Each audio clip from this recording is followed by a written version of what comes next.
Muito bem, inventores e inventoras da história, sejam muito bem-vindos a mais um vídeo aqui do nosso canal. E aí, você conhece a trágica história de um dos maiores genocídios do século XX, o genocídio de Ruanda? Não? Então é depois da vinheta.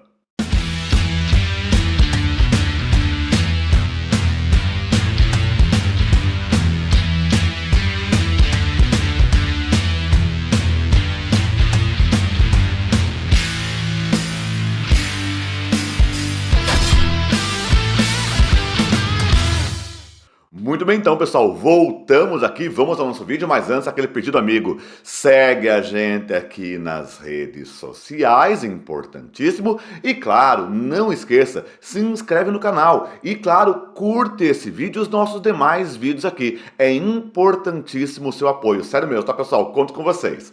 Mas olha só, gente, um dos maiores massacres, um dos maiores genocídios do mortal século XX foi, sem sombra de dúvidas, aquele ocorrido no ano de 1994, num país da região da Bacia do Congo, em África, chamado Ruanda. Bom, quais são os antecedentes da situação? Ruanda, pessoal, foi uma ex-possessão belga. É bom lembrar que a Bélgica, desde o século XIX até o ano de 1962, mantinha um grande domínio na região da Bacia do Congo, no coração da chamada África Negra. Né? E a dominação belga ali, pessoal, sobretudo mantida de modo bastante pessoal pelo rei Leopoldo II, que foi o monarca que iniciou lá no século XIX a colonização, a presença belga na região, foi uma dominação extremamente cruel. Não que a dos outros países também não tivesse sido, mas a dominação belga foi horrível. Por exemplo, observe essa imagem. Nessa imagem, por exemplo, eu estou mostrando para vocês a situação de vários congoleses que tiveram membros amputados, por exemplo, porque não conseguiam recolher a quantidade exigida pelo colonizador belga de ouro e outros benefícios dentro daquele território. Além de outras tragédias que foram levadas a efeito pela Bélgica, um país europeu, dentro da Bacia do Congo. Mas o fato, pessoal, é que durante a presença belga naquela região, especialmente na região de Ruanda, ok?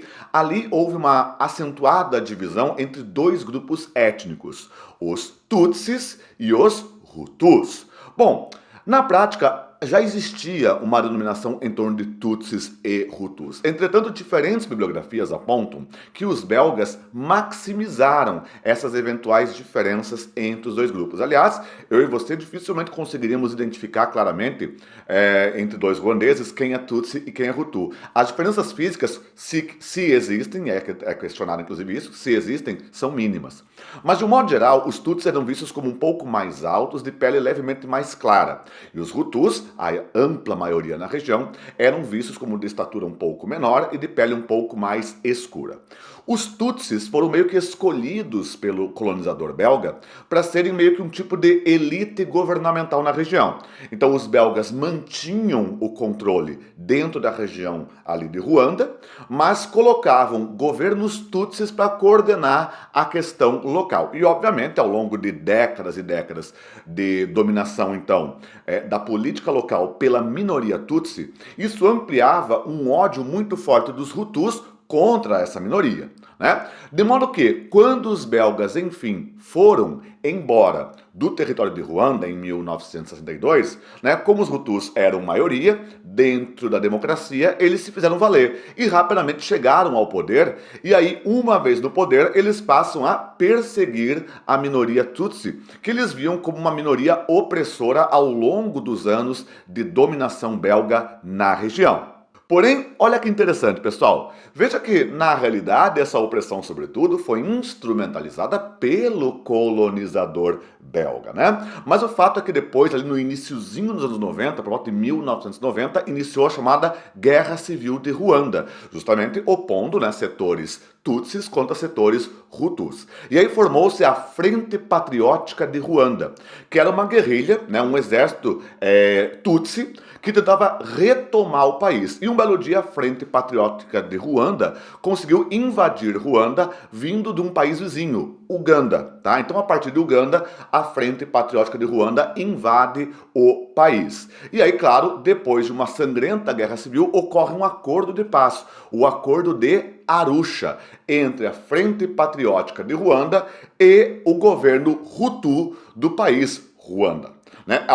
Óbvio, né, que apesar do acordo de paz, na prática as tensões foram continuando. E é aí que começam a surgir, por exemplo, milícias radicais Hutus. A mais famosa, os Interahamwe, tá? Essa milícia Interahamwe era uma milícia fundamentalista Hutu que recebeu treinamento e até apoio logístico com armamentos e tudo do exército ruandês quando começar lá o genocídio em 94. Né? Os Interahamwe receberam ajuda, né, por exemplo, do general Augustin Bizimungu, que depois viria a ser condenado pelo Tribunal Penal Internacional pelos crimes de guerra em Ruanda.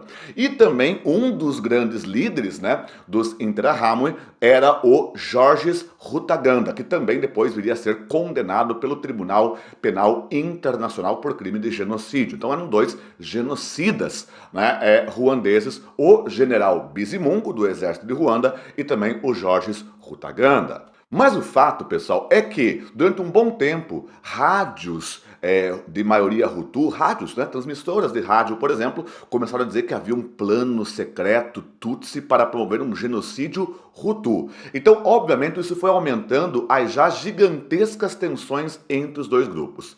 Eis que então uma tragédia acontece. Um belo dia, depois de assinar um acordo de paz, né, um acordo com a guerrilha Tutsi, o presidente Hutu, que era então o presidente de Ruanda, o senhor Juvenal Habyarimana, né, retornando então de avião, teve o avião explodido, o avião foi destruído.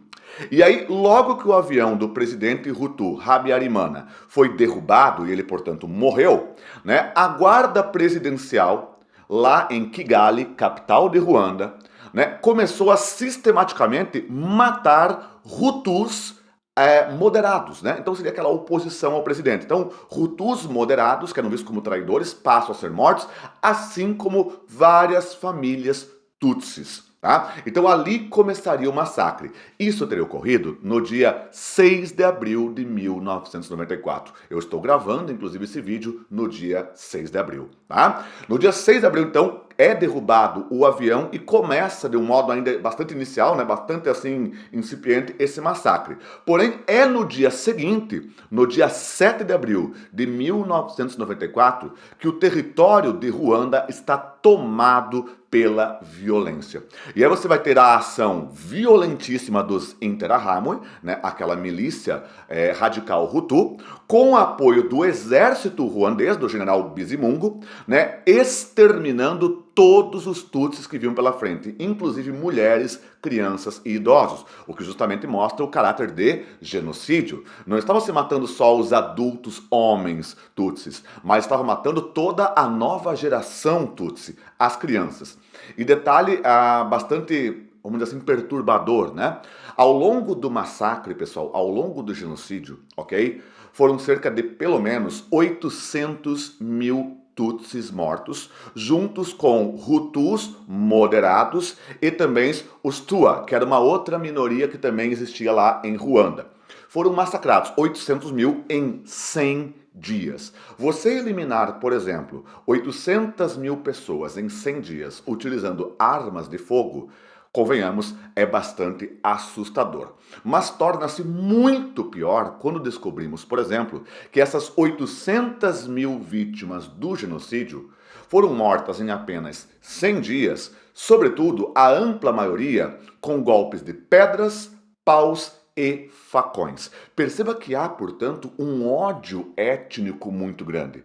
Você matar uma pessoa que está na sua frente, uma criança, por exemplo, com um facão, com paus ou pedras, é uma violência profundamente íntima, típica de conflitos étnicos. Bom, para vocês terem uma ideia da violência da situação, pessoal, na escola técnica de Murambi, lá em Ruanda, né, mais de 45 mil Tutsis tentaram se esconder naquela escola. E eis que então a maioria Hutu, os Interahamwe, cercaram esses Tutsis lá escondidos nessa escola e foram literalmente enfraquecendo eles com fome, não deixando chegar alimentos na região. Quando eles estavam suficientemente fracos e, portanto, sem um grande poder de reação, começou o massacre, por exemplo, na escola técnica de Murambi. E aí foram abertas covas coletivas para enterrar esses milhares de vítimas tutsis que foram mortos nessa escola. Inclusive, hoje, em Murambi, na escola técnica, né, existe um dos tantos memoriais do genocídio de Ruanda, né, presentes lá no país. E lá você encontra as chamadas múmias de Ruanda. O que são essas múmias de Ruanda? Eram cadáveres, tá, de pessoas tutsis que foram brutalmente assassinados pelos Hutus, mas não na escola. Esses cadáveres vieram de outra região de massacre e que foram colocados lá. E por quê? Porque quando mataram essas pessoas, jogaram cal, pó de cal, para evitar que os cadáveres apodrecessem e pudessem gerar algum tipo de doença, algum tipo de problema sanitário. E aí, curiosamente e assustadoramente, o cal foi absorvido pela pele dessas pessoas, formando verdadeiras múmias. Ficaram ali mumificados, né? Ficaram mumificados, inclusive, ali. E até hoje estão alguns desses corpos lá em exposição para os visitantes que querem conhecer a história trágica desse genocídio. Aliás, são vários memoriais que existem em Ruanda pontuando o genocídio que lá ocorreu, e muitos visitantes nem aguentam a visita, não suportam a visita, começam a chorar, a vomitar, passam mal. Porque você entra, tem crânios, por exemplo, com buracos de bala, ou então arrebentados com marcas de facão, e por aí vai. E por ali você tem uma evidência material, né, da violência que ocorreu durante o genocídio. Entretanto, ocorreu também um fato bastante interessante e humano dentro dessa coisa tão terrível que foi o genocídio, que foi o resgate, né, o ato de salvar de mais de 1.268 Tutsis que foram salvos por um Hutu.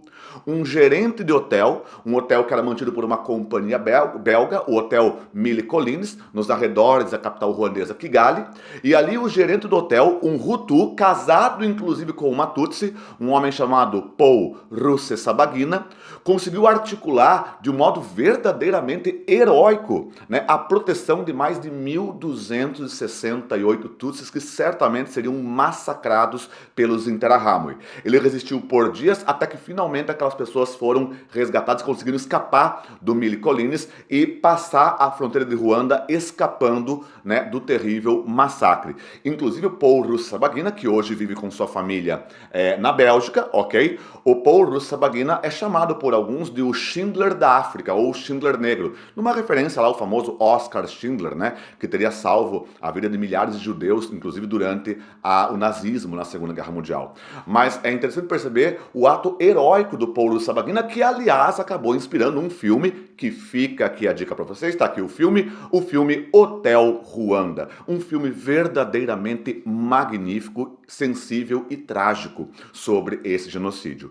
Eu recomendaria fortemente que vocês tentassem encontrar o DVD desse filme, porque é no DVD que você tem alguns extras, e entre esses extras, algumas entrevistas, né?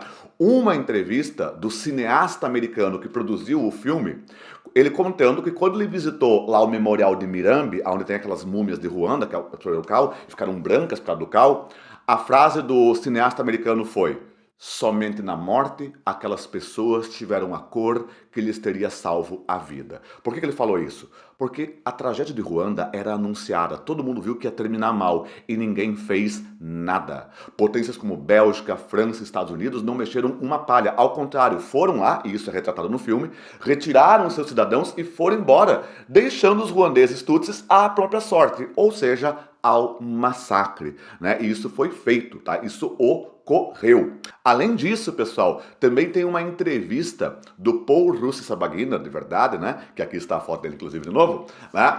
Em que ele comenta a razão dele. Ele, um homem de Ruanda, tentando explicar por que ele acha que o mundo não ajudou. Por que o mundo não impediu um massacre, um genocídio que poderia ter sido impedido?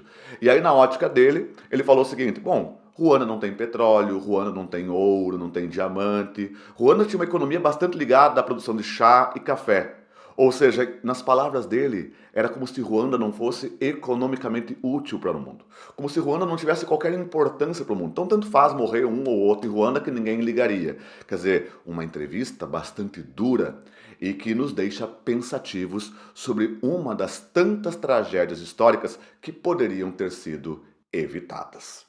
Tranquilo? Espero que tenha curtido esse vídeo, espero que realmente tenha esclarecido vocês acerca desse tema tão trágico. Já sabe, curte, compartilha e reforço a dica, assista ao filme Hotel Ruanda. É um filme bastante interessante que certamente vai levantar em você, né, algumas boas questões a respeito do tema. No mais, um fortíssimo abraço e que a força, claro, sempre esteja com vocês.